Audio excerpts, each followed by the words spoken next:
Good evening, ladies and gentlemen. Thank you very much for joining us here this evening for a candidate forum. We have with us this evening the incumbent, Laura Sibilia, and John Gannon. John Gannon is going to be a moderator. He's here in his Rotarian role. We thank you very much for coming, and please let everything begin, John. Thanks, Diane, and let me also introduce the other Rotarians that will be assisting us tonight. Moderating Zoom is Roger Cardinal, and keeping time to make sure we stay on time is Joe Arnold. I want to just emphasize that all candidates were invited to this forum for tonight. Unfortunately, George Wilson chose not to participate. Now let me explain the format for the forum tonight. The candidate will have 2 minutes to introduce herself and explain why she's running. Then Rory has a couple of questions to start the evening off. We will then turn to questions from both our audience here tonight, as well as those viewing the forum via Zoom. For audience members in attendance here tonight, please write your question on a card and give it to Krista Gannon. Please put your initials on the card. For audience members participating by Zoom, please put your question in chat. We try to get to all questions tonight, but we'll allow each audience member only one question until the audience has run out of questions. We will then turn to second questions from audience members. And the candidate will have 1 minute to answer each of the questions. At the end of the forum, we will give Laura another 2 minutes to make any closing remarks that she would like. So, the first question, and this is a Rotary question, and it's a two-part question. Voters in November will have an opportunity to vote on 2 amendments to the Vermont Constitution. The first proposal would amend the Constitution of the state of Vermont to eliminate any reference to slavery. How will you vote on this amendment in November, and why? I will vote yes on this amendment, and I think it's important for us to remove the word slavery from our Constitution. I think it's a legacy language that it's important to strike. And if I might, may I just really quickly introduce myself? Sure. Okay. Oh, forgot. That's okay. That's okay.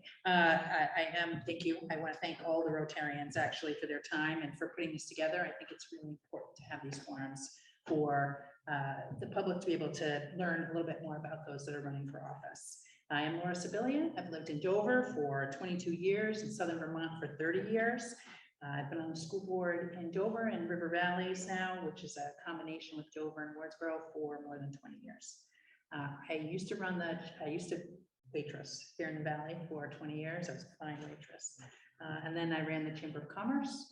I moved over towards to the Regional Economic Development Entity, the Brattleboro Development Credit Corporation, and did a lot of flood recovery work there, regional recovery from the nuclear power plant closure, and then long-term economic development. 2014, I did run for office. I felt like our local town's issues were not being prioritized by our representative then, and I have since then worked to elevate those issues in the state legislature. I serve as an independent, which means that I work with everyone, and which is helpful in achieving more balance oftentimes. I'm running now for Windham-2. I have served the Windham-Bennington district for the last 8 years, and I'm currently serving as the vice chair of the Energy and Technology Committee. I was the co-chair for the Rural Economic Development Working Group, and as founder and co-chair of the Vermont National Guard and Veterans Affairs Caucus. And I bet you I'm bumping up on time. That's fine. Okay. So that's a little bit about me. Okay, so now we'll get to the questions. So the second question is, the second proposal that would amend the Constitution of the state of Vermont is to ensure that every Vermonter is afforded personal reproductive liberty. How will you vote on this amendment in November, and why? So I will vote yes on this amendment. I was a sponsor of what was Proposition 5 in the House to move forward reproductive freedom for all people. In Vermont, we do not currently have regulation around folks' reproductive choices. We follow federal guidelines. There are a few pieces of federal legislation around partial birth partial birth, abortion bans, the Born Alive Act, but there are no others. In Vermont and in most of the country, we see that abortions are 90 plus, 92, 93% happen in the first trimester, which is before viability. In Vermont, at the point of viability, which is roughly 22 weeks, the only way to have an abortion is in a hospital, in the UVM Medical Center, and an ethics panel must be convened in order for that to happen. The fact of the matter is that at that point in time, those decisions are often a real tragedy for families. And I believe that women and families should be trusted to make decisions about their health care. And I feel pretty strongly about that. This amendment to our Constitution, it codifies what is existing law in the state of Vermont. And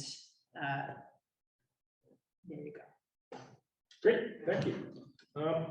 Another question, this is from the audience. During COVID, there was a lot of concern around the proliferation of short-term rental properties in the valley. Noise, disturbances, shortage of housing for employees. Has this abated at all? Is there still activity at the state level seeking to regulate short-term rentals? This is an ongoing concern throughout Vermont. I would say it's really excruciating in areas like Dover, for instance, where there is a large second homeowner population who are used to renting out their properties. They're used to transient workforce. They're used to seasonal rentals. Housing in general is a very large conversation at the state level.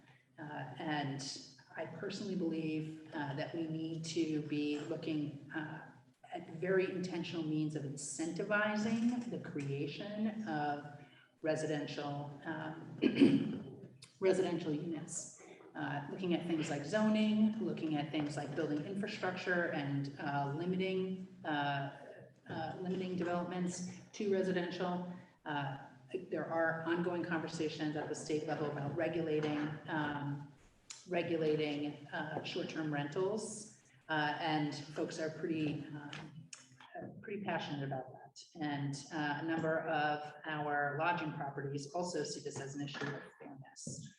For me, the issue in terms of regulating short-term rentals really will boil down to what are the exact words that we're talking about? What are we actually looking at? And is it likely to be effective?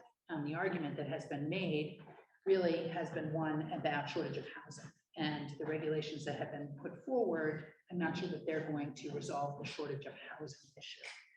If we're looking at a fairness issue, the proposals that have come forward, fairness with our existing lodging properties, it's likely to be more effective. So. Great. Here, this is another housing question from the audience. In June 22, Governor Scott signed two historic housing bills, S226 and S210, which dedicated substantial investments to bolster Vermont's housing stock. How can we make sure that that money makes a difference in the Deerfield Valley?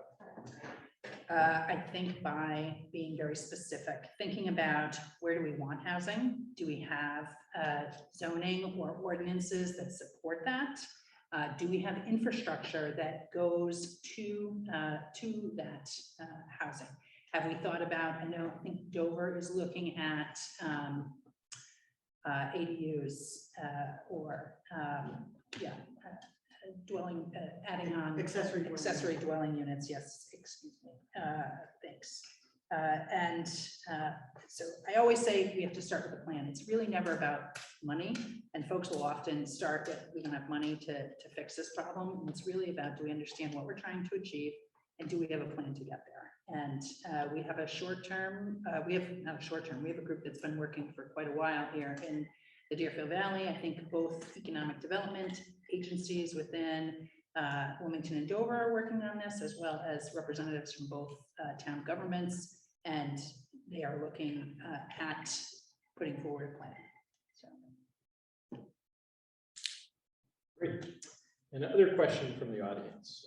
What is the state doing to encourage new businesses to open their doors here in the Valley and to be able to attract employees.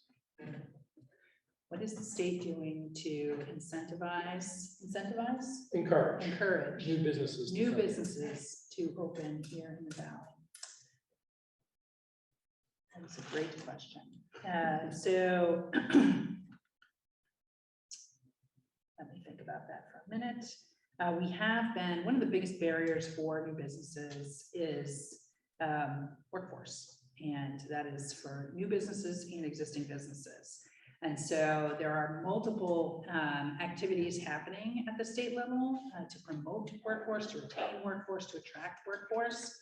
Honestly, I would like to see a more comprehensive plan at the statewide level. That's kind of a thing that I come back to all the time.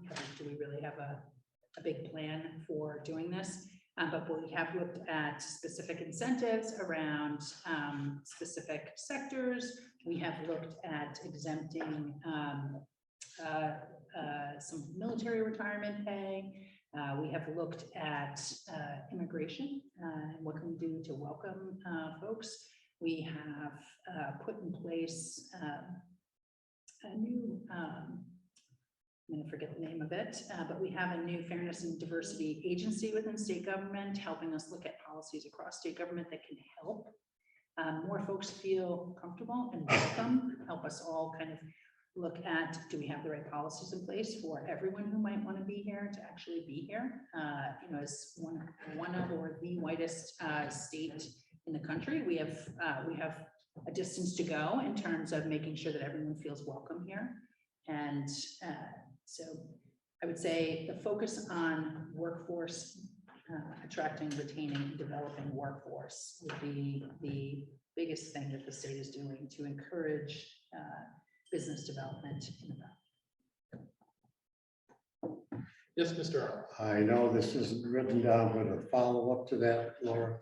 A few years ago, the state offered $10,000 for families to move to Vermont. Can you tell me if you know how successful that was? I cannot give you the exact number, but I do believe there were several hundred folks that came in through that program. It was fairly contentious between the House and the Senate and the governor, with the Senate and the governor supporting it and the House really not so inclined. I personally thought it was a good proposal. I have a follow-up question to that. Go ahead. So one of the impediments to businesses being able to open, as you said, is procuring workforce. I just know from some friends, particularly those that have teenage children that are eligible to work, but they aren't eligible to drive yet, or they don't have cars. Is there any talk at the state level about trying to enhance the public transportation system, mover system, anything like that to enable that part of the workforce? So I'm not aware of that. I will say that the Deerfield Valley really benefits in a pretty big way from the mover. I would say it's pretty unusual to have that robust type of transportation in such a rural area. I don't believe it goes to, well, it may go to Wardsboro. I'm not sure that it goes up to Jamaica, and they are, I believe, starting a line from Stratton towards Manchester.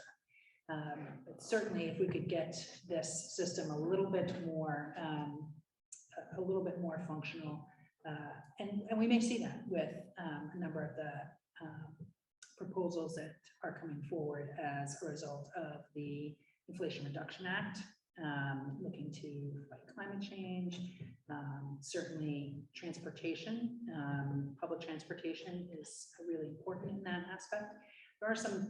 There's a thing called micro transit, which is sort of like public Uber, that is being piloted in more of our larger towns. I'm not sure when we might see something like that here, but that could certainly be something for younger kids. So I think focusing on how can we make sure that the mover is, drawing from all of our where our workforce lives, maximizing that is, a great thing to be working on both at the local level, the regional level, because we do have a regional transportation system now. We're including with Fells Falls and Brattleboro and with this state.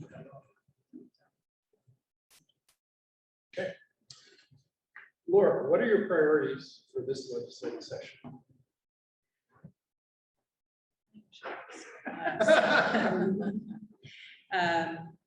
I will tell you, coming out of the last legislative session, I would say my largest priority around education funding reform, something that John had shared when we were in, we really finally got a very significant reform there.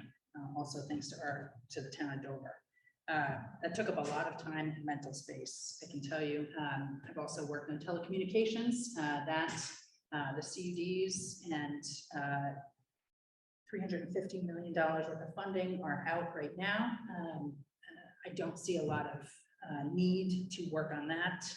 Climate change is another thing that I've spent a lot of time on. I was one of the sponsors and helped get passed the Global Warming Solutions Act, which required us to have a plan in place to fight climate change and to put in place a council to oversee that on a full-time basis.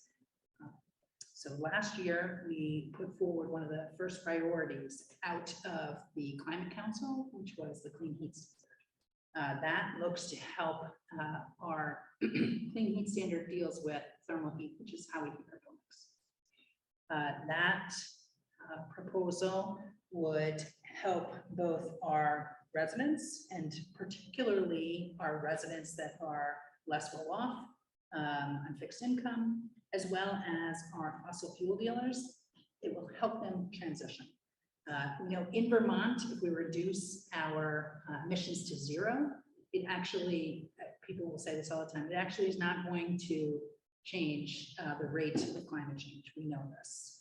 But what is happening are the places that it will matter if they change their emissions reductions. China, California, other large places. When they act, and they are acting, and there is increasing pressure across the globe for them to act, they change markets. And when they change markets, that does affect Vermonters. And we saw with telecommunications what happened when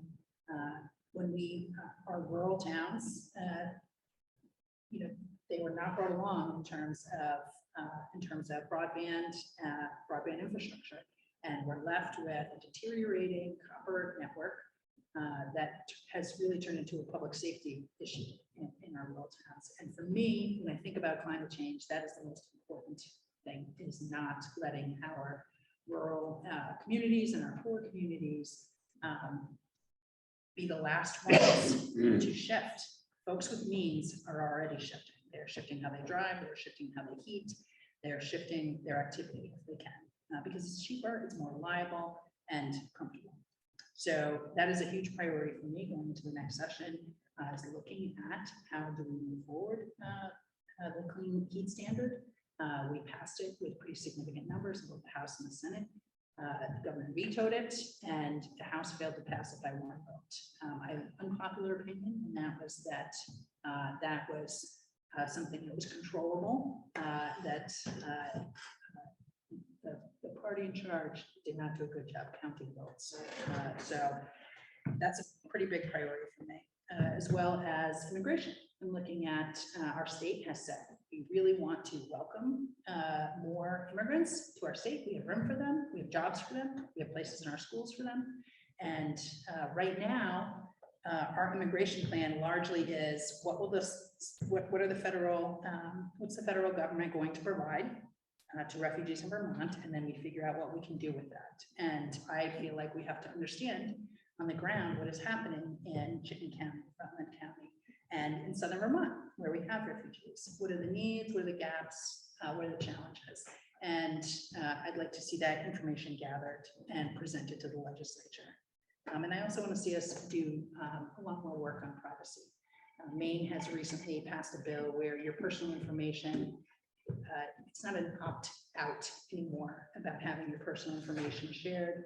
Now you opt in to having it shared. It's assumed that you don't want it shared. And so I will be looking to introduce legislation around that. I think that is we are so far behind on privacy, I think, as a country, and gonna do. As I think you're aware, Laura, the Department of Public Safety is pushing dispatch down to the municipalities, requiring them to set up regional dispatch centers. And while there will be one-time money available to stand up those regional dispatch centers across the state, there is no ongoing source of funding, which means that this dispatch will fall on the property tax. How do you think the legislature can address this problem in the future? So right now, I think we need to be clear that we are paying for a number of aspects of dispatch on the property tax. We are paying for it here, for rescue here, for the fire department here, for this municipal station here. And the state is providing dispatch at the state police level, but we are still contracting for it in all these little pockets. We have a couple of problems. So in all sectors here again, we've got a workforce shortage, which has really, I believe, created a public safety issue within public safety. We don't have enough people, 911 call takers. We don't have enough dispatchers, which are different than 911 call takers. And we don't have enough state police, period. I think Dover and Wilmington have been remarkable in their ability to maintain fairly stable police forces. So as the state is looking at this issue and looking at how many dispatchers they need to dispatch for this agency, this agency, this agency, this agency, this fire department, this rescue, that rescue, this one, this municipal, all of these entities are disjointed and uncoordinated. So the idea right now with the regional funds is how can we put money on the table to help regions talk to each other and see if amongst themselves, perhaps, they will be able to come up with a system that utilizes the existing property tax dollars that they're investing and does it with more efficiency and maybe even save some money. You know, I hate to say that. I do not think that the state should be off the hook. I think they need to provide always. They need to be a backup for that system, and they need to be available in the event of large-scale emergency or if something fails in these regions. So I think it's a pretty complex problem, which has not had. It hasn't had good planning. It hasn't had good leadership. And in Vermont, we love local control. And that has really been a barrier to any kind of collaboration. And collaboration, when we have this type of shortage of bodies, is really critical to make sure that we all can have each other's backs and that we can keep people safe. So sort of following up on that question is, how can municipalities, cities and towns around the country better collaborate together? Is there a role for the legislature in encouraging towns to collaborate, whether it's on police, fire, road crews, or just human resource issues? I mean, there seems to be a huge reluctance between towns to really collaborate. So, I mean, it's something that I actually think about more and more. The larger the problems are that our municipalities are facing. I mean, we talked about climate change. We're talking about workforce. These are not things that our little tiny towns are going to move or deal with on their own, particularly when we have no paid staff. And something that I forget, and I think a lot of us forget, is that Vermont does not have county government. And a lot of other states do have county government. Let me just short stop this and say I am not advocating for county government, but I think we have to think about the fact that our system does not have really a lot of capacity in between our tiniest towns in the state. They're trying to play catch between the two of them, and it's not really efficient. A big bill that I had worked on in the last session, municipal energy resilience. So helping our towns look at shifting how they heat their buildings, how they can save money on heating their buildings.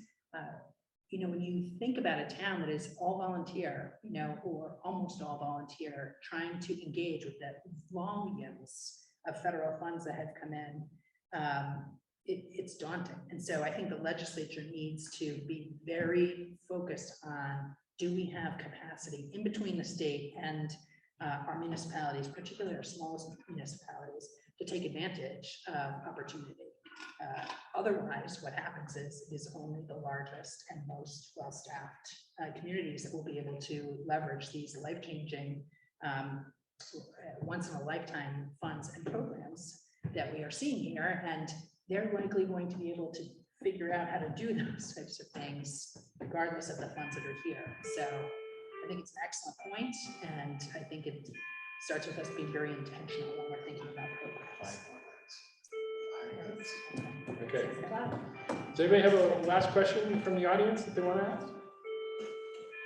I guess I just have an Yeah. interesting question about, you're very focused on energy, climate change, efficiency. My dealings with the Vermont energy efficiency team, yes, Efficiency Vermont, were really favorable, and I just think they had so much to offer and so much interesting information. And I wonder how many people actually know, you know, in this era of skyrocketing propane prices, for example, that exists out there. You know, is it, do you think we do enough to let people know that it's there and those resources are there and the rebates, and you know, they can help you kind of walk through how you can tidy things up in your home, et cetera. It's a great commercial. Yeah. You know, I think there's a lot of support and help. And I know there's a lot of help, community action agencies, you know, for folks that are, that have lower incomes, they get a lot of help and reach out. As I said, you know, folks who have the means and the capacity to think about doing these things are doing it already. So that group in the middle, who's really busy and maybe doesn't know where to start, I think it's, you know, it's a really good point. I will say that Efficiency Vermont is really well used. It doesn't mean that we should not do more, and we need to do more. They're going to be a very key actor as we're looking to try and deploy these federal funds, again, for once-in-a-lifetime investments in the state. So I think it's a great point. Mr. Arnold. One more quick and final question. You've been involved in the redistricting program. So could you just tell us what you've lost and what you've gained? So I lost nothing and I gained nothing. The towns themselves have, they are grouped in such a way that they will elect someone from within their midst to represent them in the state. And so the districts have changed. So the district that I used to run for office to represent was the Windham-Bennington district. And that included Stamford, Reedsboro, Searsburg, Somerset, Wardsboro, Dover, and a bit of Whitingham, which I shared with John Gannon. And the new district that I'm running for, and I believe it is a new district in this decade, is Windham-2. And that is a more compact district. That is Dover and Wardsboro, Stratton, and Jamaica and Somerset, which are towns that are very close together. The district just to the south of us, which I believe is Windham-6, which is Wilmington, Halifax, and Whitingham, remains the same, with only one representative for Whitingham. And the towns in Reedsboro, Searsburg, and Stamford are now a part of Bennington-2, I think, which is with Pownell. So now there are 3 representatives in the various Deerfield Valley towns, or there will be. There are not right now. So, Excellent. All right. I think, Laura, if you'd like to make some final comments, that'd be great. well, again, I want to thank Rotary for putting this together. In this time when folks really have a hard time speaking to one another, it's really important to put these forums on. I appreciate that you've made it available online for folks, which can feel maybe less intimidating. And I encourage you to continue doing this. I am willing and interested in running for another term. I think I've been pretty effective at raising the issues from our towns and also thinking about what systems might be in place at the state level that would better serve our towns. I am having fun going out and learning about Jamaica and learning the ins and outs of the Jamaica and Stratton dumps. Where I stop all the time. I'm up for the challenges that are in front of us. There's going to be pretty significant turnover in the legislature this year. We've lost a tremendous amount of leadership. Some really valuable leaders, John Gannon, very valuable person in the legislature, and others. A lot of the chairs of our committees have stepped down. So I would like to go back and provide kind of some stability and some knowledge for a new crew. We have a tremendous amount of funds, again, coming into the state. And I think I can be helpful in making sure that the systems are in place and that our needs are elevated. So I'd like folks to vote. Great. Well, thank you very much, Laura. Thank you to the audience for all their wonderful questions.